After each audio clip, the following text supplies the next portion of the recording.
ఇశ్రాయేలీల సైన్యం భయంతో వణుకుతోంది. ఫిలిష్తీయుల సైన్యంలో ఒక మహాకాయుడున్నాడు, గోలియత్.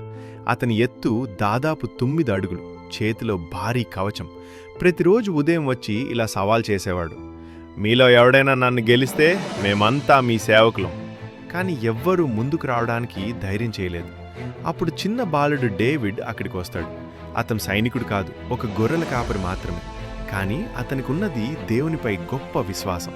డేవిడ్ అన్నాడు, ఇతను ఎలా దేవుని సైన్యాన్ని అవమానిస్తున్నాడు? నేను వెళ్ళి ఇతనితో యుద్ధం చేస్తాను. సైనికులు చెప్పారు, నీకు వయసు సరిపోదు, ఇతని యోధుడు. కానీ డేవిడ్ ధైర్యంగా జవాబిచ్చాడు, నా దేవుడు నన్ను సింహం ఎలుగుబంటి మించి రక్షించాడు, ఇది నీ రక్షిస్తాడు. రాజు సౌలు డేవిడ్కి ఆర్మర్ ఇచ్చాడు, కానీ డేవిడ్ అది ధరించలేదు. అతడు దేవునిపై ఆధారపడాలనుకున్నాడు. తన స్లింగ్ తీసుకుని 5 రాళ్లు తీసుకున్నాడు మరియు గోలియత్ వైపు నడిచాడు. గోలియత్ నవ్వుతూ అన్నాడు, నీలా ఉన్నవాణ్ణి పంపారా? డేవిడ్ ఘాటుగా సమాధానమిచ్చాడు, నేను దేవుని నామంలో వస్తున్నాను. డేవిడ్ ఒక రాయిని స్లింగులో వేసి బలంగా విసిరాడు.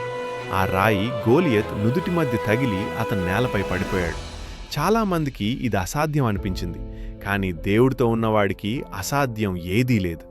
చిన్న రాయి, చిన్న బాలుడు, కానీ గొప్ప విశ్వాసం అతన్ని విజేత చేశాయి. మనం